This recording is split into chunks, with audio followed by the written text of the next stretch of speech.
Ito si Jeremy, isang puging binata na nag-aaral dito sa Camarines Norte State College. Kahit mahirap ang buhay ay pinagpapatuloy niya pa rin ang kanyang pag-aaral. Sa gabi ay nagtatrabaho siya sa isang bar malapit lang dito upang may pangtustos siya sa kanyang pag-aaral. At sa umaga naman ay papasok siyang puyat na puyat kasi nga gabi ang kanyang trabaho. Kahit ganun kahirap ang buhay, pinagpapatuloy niya pa rin ang kanyang pag-aaral. Kahit sobrang gipit na gipit sa pera, gumagawa siya ng paraan para lang makaraos at makatulong sa kanyang pamilya. Bunso siyang anak, pero siya at tumatayong breadwinner para sa kanyang pamilya at sa kanyang mga kapatid. Ang kasipagan na ito ay ang nagtulak sa akin para i-vlog si Jeremy at matulungan pandagdag sa kanyang mga gastusin sa kanyang pag-aaral. So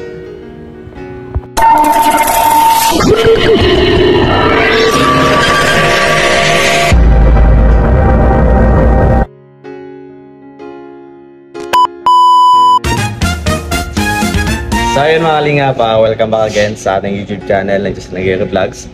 And ayan mga lingap, please support our vlog ngayong araw na ito. At siyempre meron tayong isang kakapanayamin, ano po mga kalingap. Isa po siyang half-Japanese. Woo! Siyang half-Japanese. Ay grabe na. So meron po tayo ditong kaibigan din po na talagang kailangan ng tulong po mga kalingap. So isa po siya sa gagawin ko beneficiary bukod po kay John Lloyd. So napakalaking tulong po kay John Lloyd. Panalala niyo po nung first time kong na-vlog po si John Lloyd is nung February. So magwa 1 year na po at every month po ay nagbibigay po yung ating sponsor para kay John Lloyd. Just imagine kung hindi ko po nagawa yun mga kalingap, hindi ako makakatulong dun sa tao. Kaya maraming salamat po sa ating mga dear sponsor. Yan, kay Tita Mila, Mila Gonzales, kay Tita Bekay, special kay Tita Bekay. Napaka silent supporter lang yan pero talagang solid po mga kalingap.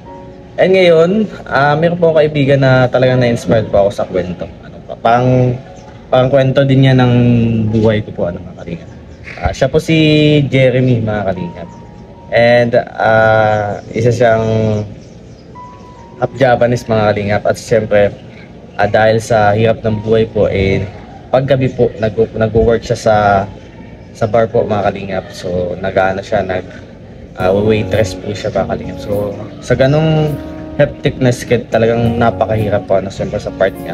Kasi imagine po yung umaga mo mga kalingap, yun yung gabi mo kasi magdamag sila doon sa bar tapos mababa lang kita. So dahil nagpupursige itong tao na ito dahil yung kaibigan ko dahil mapursige, masipag, sikap.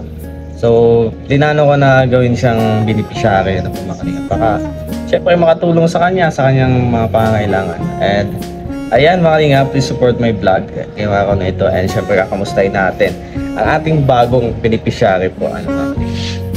And ayan, please pa-like and share po. And don't forget, no skip ads po tayo. Malaking tulong po yan mga kalingap. So yan, nandito po mga kalingap, si Jeremy. Wow, pogi. Wow! So nagtatanong po, isa po siyang half-Japanese. Oh, grabe, half-Japanese ka wala pre. So yung mama niya po, may half blood po, kaya ganito po siya kapogi. Kapogi. Hindi naman, sakto lang. Hindi naman. So yan mga kalingap, may papakita po ako niyang clips, para siyempre for clarification. And siyempre para mas makita nyo for transparency yung kanyang ginagawang pagpupursige every night. Nagtatrabaho ka, di ba? Gabi-gabi. Gabi-gabi. Wala yung day off, gabi-gabi talaga. Gabi-gabi talaga. Nakakapagod yun, di ba? Nakakapagod kasi syempre kung tuloy-tuloy yung utos ng mga customer, di syempre wala ka talagang pahinga. Wala kang time para umupo lang. Dapat lagi ka alis to. Yun nga yung kung pinagtataka ko, paano man napagsasabay yung pag-aaral mo? Actually, sa ngayon, sa part kasi ngayon, syempre medyo hectic yung schedule is hindi talaga kayang ipagsabay. Pero dahil nga kailangan ko magpursige kasi kailangan ko din kumita is tinatry ko na lang yung best ko para sumabay din. Isabay yung pag-aaral tsaka pagtatrabaho. Ba't anong trabaho ng mother or father mo? Si mama kasi is nagkakarenderya lang siya. So, medyo hindi din ganun Ay, hindi kataas ganun yung walang kita. kataas Ilan yung... kayo magkakapatid? Actually, 3 kami. 3 kayo. Pero mahirap, no? Pero mahirap. Mahirap talaga kasi napakataas ng bilihin ngayon. Tapos, yung papa mo, Si papa naman is wala siyang trabaho. wala siyang So, trabaho. si mama talaga yung kumikita para sa akin. Grabe. So, sa tansya mo, ilan yung kinikita ni pama mo everyday? Pag everyday kasi is depende din kasi yun kasi pag dumadating kasi ako dun sa sa karinderya, pupunta din ako dun syempre. Madalas yung day is minsan wala siyang tao or konti lang talaga yung pero may times naman na madami pero may times din na Pero mahina talaga. Kasi syempre, puhunan pa nun. yung punan nga yun nga yung Tapos kung hindi pa maubos yung lugi ka dun. Di ba? Napakahirap. Kaya ang naisipan mo ngayon, ka na lang, magtrabaho. So kasi since student din naman ako and may kakayahan din naman ako magtrabaho is ako na din talaga yung gumawa ng opportunity para sa pamilya namin. So ako na din talaga yung tumayong breadwinner. Breadwinner ka. Pareho pala tayo panganay. Pangatlo din, panguna din ako sa 3. Bunso ako, hindi ako pa. Bunso ka? Pero breadwinner ka. Ba't yung dalawang magkapatid? Kasi si ate kasi is nahihirapan pa din siya kahit na-graduate siya, nahihirapan pa din siya maghanap ng trabaho. So ako kahit paunti-unti is gusto ko rin talagang makatulong. Napakaganda yun. Pero bago ang lahat, nakalimutan. Siyempre, kasi Jeremy, ano ang course mo?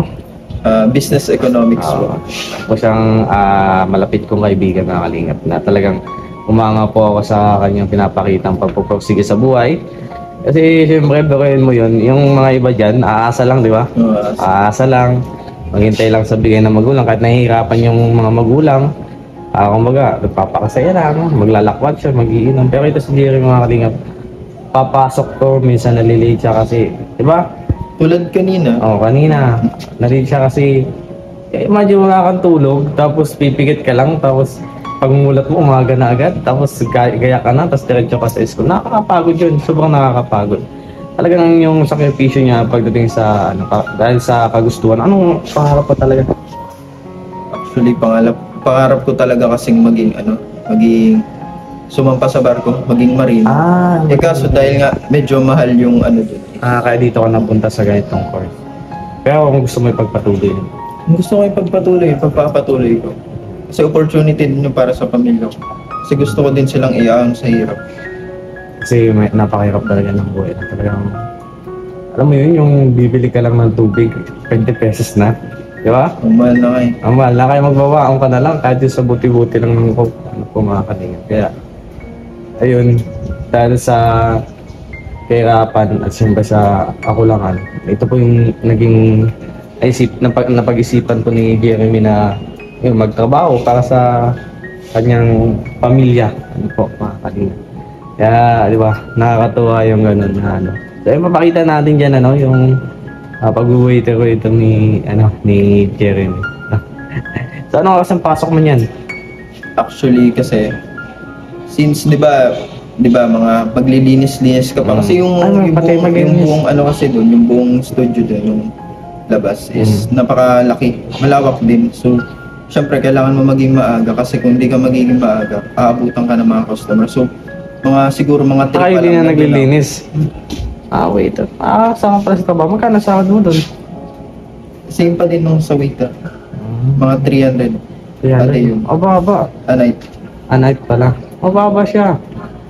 Tapos pagod ka. Oras mo, panahon mo. Yung dapat nag-aaral ka. Ano ginagawa mo yan? Alam ba meron tayong mga mag-aaral ka? Alam ba meron tayong mga paano ko nag-review ka kapag may mga minsan kapag halimbawa, syempre di ba nagiinom na yung mga customer, so nandun lang ako sa waiting area, doon ako nagre-review. Doon ko ginagawa lahat ng mga gawain. Pero may times din na hindi ko talaga matapos kasi dapat maging alisto ka pa rin. Kasi pag may dumating talagang lalapit ka. Kasi ganun yung alam ko din sa lugar na yun, sa Koto din. Ayun mga kalingap, si Jeremy po, yun yung kanyang trabaho. Every night po yung mga kalingap, walang patid yun. Sabado, linggo, walang pahinga. Kahit nga may bagyo Kahit may bagyo. Kahit may bagyo na andun kayo. Grabe no. So nakakabilib po, bibira po yung ganito. So, mamaya, kaya nating mabisita to si Jeremy kasi may pasok. Ano sa pasok mamaya? Anong oras ang pasok mamaya? Mga 4 nandun na ako. Alas 4. Mga alas 4. Diretso, pagkatapos natin dito sa school, di syempre mabihis tayo, tapos diretso na din dun Diretso na din dun. Ay, paano ba yung pamasahe mo pa nun? Sagot ko pa rin. Talagang lugi ka. Lugi nga eh, kung araw-araw. Kasi, pamasahe, magkano pamasahe yung pauwi? Pag pauwi kasi, syempre may service doon na tricycle. Every sahod, magbayad akong 300. 10 days na yun. Grabe, no? Mahirap talaga, no? Kung cargo mo pa yung yung sa service, syempre mahirap talaga ang buhay. Kung wala kang sariling service. Anong sabi naman ni mama mo na about sa ginagawa mo? Actually, pinayagan ka mo? Nung una kasi, against talaga siya sa pagtatrabaho ko.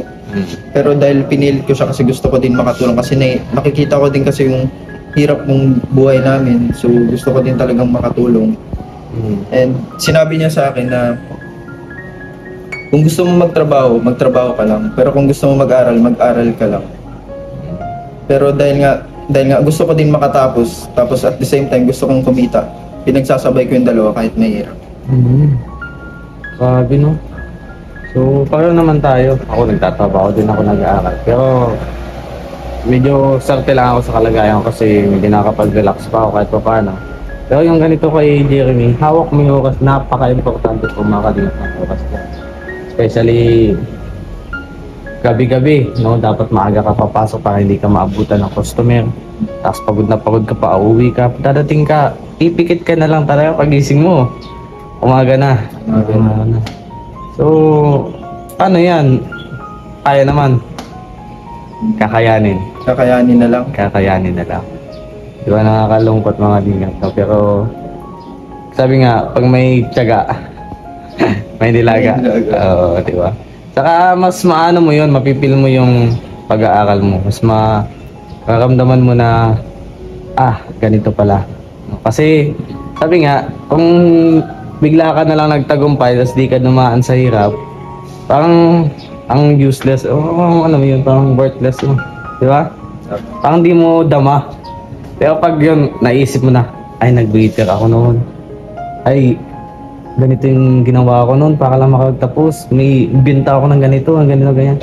Di ba ang sarap sa feeling na ganito ka na ngayon? Kaya, ayun, pagpatuloy mo lang yan, bro. At syempre, sama-sama tayong tataas dito kung may mga activities ka, update ka namin sa GC.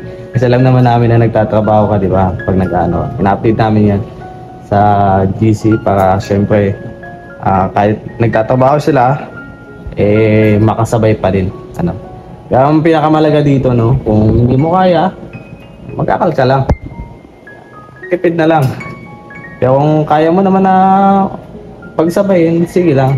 Kasi napakalaga pa din talaga ng pag-aaral sa katunayan. Ako napakadami kong opportunity sa pagbablog. Dapat sasama-sama na lang kayo na kuya, no?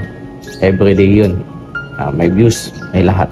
Pero pinipili ko mag-aaral kasi alam ko ito yung pang long life, pang long lasting. Ito yung pang matagalan na profesyon na talagang hindi mananakaw sa atin, na may pinagtapusan ka. Napakalaga po niyan, mga kanina. So, si Papa mo, ano man reaction ni Papa mo? Si Papa, actually kasi, si Mama at si Papa separated na. Separated na siya. Kaya medyo wala ding ganung communication tulad nung kay Mama. So, di pa niya alam. Hindi niya alam na nagtatrabaho ka. Paano kung one time pumunta doon si Papa mo tapos makita ka? Siguro magiging reaction. Siguro papagalitan ako.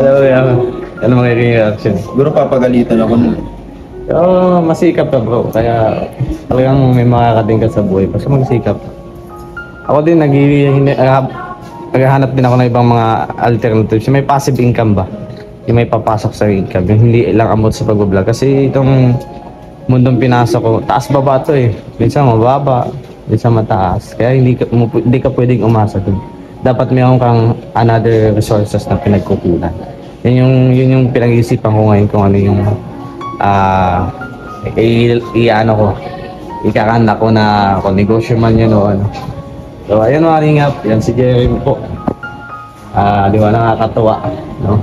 At syempre yung kanyang breed, ay grabe, pogi-pogi yan. Bebenta ko na po ito si Jeremy. Nagla-live sharing tayo. So may ano ka, may girlfriend ka? Ha? May girlfriend ka? Ay, wala. Lang girlfriend. Wow! Single pala po ito mga kalinga. Siyempre. Kasi nag-aaral siya ng mabuti. Di ba? Wala naman po. Saka, pwede naman minsan yun, di ba? Yung magkaroon ng jowa. Kasi, inspiration mo yan, no? Pero kung papabayaan mo din siya, mawalan ka ng time sa kanya. Parang, nakakonsensya, no? Kasi, di ba, nagtatrabaho ka, tapos siyempre wala ka ng time. Matutulog ka na lang. Wala na kang time mag-date. Everyday kayo yung ano. Kung gano'n, tapos naiintindihan ka naman niya, go lang. Pero kung hindi ka na niya naiintindihan, lagi na lang siyang galit sa iyo, wala tayong magagawa dun. Kasi nandito ka sa mundo ng process. Ano? Yan. So, pinagdadaanan mo yung proseso para pag narating mo na yung produkto nung pinaghirapan mo, masarap, ano, masaya, masusulit mo. O, may darating pang mas better pa, ano, kung hindi ka niya maintindihan mo, nabawalan. Kaya saka motivated din talaga tayo kapag meron tayong pamilya na pinaglalaanan ng ating sakripisyo. So ayun nga, pinibigay po ako dito kay Jeremy, paunang bigay ko, pang allowance niya, pang pamasahe niya, ano po mga kalingap. So ito, bigyan kita ng 500 ko. Oo, totoo yan! Sa kanya talaga to. Oo, sa'yo yan! Sa'yo yan, pandagdag mo yan, pre. Alam ko na lahat tayo dito, mga estudyante, nahihirapan, nag-aaral. Pero kung ano man yung meron ako, kahit konti yan, nagbibigay tayo. Kasi iba-iba tayo ng tinahak na landas. At isa din naman yung kakantongan natin, kamatayan, di ba? Ang sa akin lang, habang ako nabubuhay, gumawa tayo ng kabutihan sa kapwa. Kasi kapag naging alaala ka na lang, hindi ka maaalala kung masasamang bagay yung ginawa mo. Di ba? Di ba? Maalala ka pa ba? Halimbawa, madamot ka, wala kang kwentang kaibigan, ganito ganyan, hindi ka mapagbigay. Wala kang aalalahanin sa iyo. Yun na lang nga yung tanging matitira mo dito sa mundo, alaala. Bakit mo pa sisirain yung alaala na yun sa ibang tao, di ba? Na ang isipin nila, ay, madamot. Ay, wala yan. So, mga galing yan, di ba? Kaya kung kabutihan yung makikita, maalala nila, napakasarap na sa feeling na wala ka man dito sa mundo, maalala ka pa din nila, di ba? Alala nila na, ay ito si ano, ay mabait yan, ganito, di ba? So yun yung ano ko, yun yung paninindigan ko, kaya talagang lahat naman tayo naghihirap eh. Kaya saka lahat naman natin kailangan mag-ipon. Yan. Kaya kung ano meron tayo na pwedeng i-share natin, na i-share din sa atin na ibang tao, magbigay tayo. Ikaw bro, paano ka nagtitipid, nag-i-impok, anong ginagawa mong mga... Kadalasan kasi siguro sa isang araw kasi, syempre kung sa pagkain, minsan, hindi, madalas kasi isang beses na lang ako sa isang araw kumakain. Isang beses lang? Grabe. Kasi sa panahon kasi ngayon, mahal na mga bilihin, talagang kahit na hindi mo gusto yung ganun yung mangyari sa'yo, kailangan mo kasi hindi mo talaga maano. Hindi naman mataas, hindi naman ganun kataas yung sweldo ko. Adi anong oras ka lang yan kumakain? Siguro minsan tanghali, minsan mga hating gabi na din. Tapos madalas mga madaling araw pagka-uwian. Kasi yun lang yung time ko para makakain talaga ng maluwag. Grabe no? Hirap. Sikap lang. Lahat naman tayo yung makakating, basta magsisikap lang tayo. Saka mahalaga yung pag-aaral. So yung pagkain, may time ka, kahit skyflakes, baon ka. Kainin mo kasi di baling mabuhay tayong mahirap. Huwag lang tayo mabuhay na may sakit. Mayaman ka nga, may sakit ka naman. Diba? Kaya iniisip ko parang nag-aaral ako ng mabuti, tapos nagpupuyat ako. Iniisip ko, pre, makakapagtapos nga ako, tapos may tipos naman ako. O di ba? May sakit ka naman, di mo na-enjoy. Kaya health pa din yung priority natin, pare. Health. Paan ka skyflakes? Sa 7 lang yun, di ba? 8 or 10. Dala mo lang sa bulsa mo. Tapos pag nagutom ka, kainin mo para hindi ka magkasakit. Also, ang abot mo niyan, pare. Ako din, mahilig din ako magpalipas ng kain, pero sinisikap ko na hindi mangyari kasi napakamahalaga ng kalusugan. Pag ako nagkakasakit, walang vlog, walang kita, walang income, talo negosyo, sabi na Incheck. Yan. Di ba mga kalingap, no? Sinong kabig niya pa artista? Ikaw. Wala naman. Ay, grabe. Totoo ba ito mga kalingap, no? Half Japanese po ito si Jeremy. Yan, sa breed po ng kanyang nanay. Tingnan mo lang, tagal mo na sa lamin mo po. Uy, pangit ako pag wala sa akin. Oo, hindi mas pogi. Diba, tagalin mo saglit. Tagalin mo saglit pa. Diba? Ang ganda kasi ng mata niya po mga kalingap, tapos yung pilik mata. Tingin ka dito pare. Diba? Di parang di ikaw parang di ikaw yung Jeremy na nakilala ko pag ganyan. Wala ba kasi talaga mata ko? Pero malabo po yung kanyang mata mga kalingap. Kaya lagi po siyang naka-salaming. So, ano na yan, since born ka na yan? Hindi naman. Habang tumatanda lang. Habang? Mataas ng pala. Mag-ingat ka sa mga radiation. 150 na eh. Ang Grado grado? nito 150 na. Pagtingin ko, nahilaw ko eh. Tinig ko kanina mga kalingap. So, ayun. Jeremy, ano masasabi mo sa ating mga dear viewers ngayon? So sa mga dear viewers dyan, kung katulad nyo din ako na working student, sasabihin ko sa inyo, okay lang na sumigap ka pero mag-aral ka pa rin. Kasi yun yung pinakamahalaga. Kung akong papipiliin, mas gusto ko mag-aral na lang. Naiinggit nga ako dun sa mga privilege na mga student Oo, na yung nag-aaral mga na lang. binibigyan na ng allowance. Sa saan lalaki pa ng allowance sila, di ba? Tapos Sinasayang. gabi minsan umiinom. Sinasayang lang nila yung binibigay sa kanila ng magulang nila na pinaghirapan. Ang gagamitin lang sa paglalakad. Actually yung kasi yung pagtatrabaho kasi hindi ko naman yung choice. Naging choice ko lang to kasi kailangan. Kailangan talaga. Nakakahanga po, makakalinya. So, ayan mga kalingap, maraming salamat po sa lahat. So, ayan kita po natin yung about sa buhay po ni Jeremy. And siyempre, every month po mag-update tayo sa kanya. Or every day man yan, every time na may magpapabigay po at mga kalingap. So, at least makita po natin na ang isang estudyante, tulad po ni John Lloyd, estudyante na nakapagtapos dahil po sa tulong ng po. Maraming salamat po sa inyo lahat mga kalingap. And siyempre, please like and share po. And maraming salamat Jeremy na paunlakan mo ako na makausap ka. Alam ko kasi na baka matulungan kita dahil sa ginawa ko ito. Maraming salamat. Yan, God bless. And siyempre, mag-ingat ka palagi sa mga lakad mo. Gabi-gabi na ito umuwi. Yan, ingat ka, no? And yan, thank you sa pagsama sa akin ngayong araw na ito.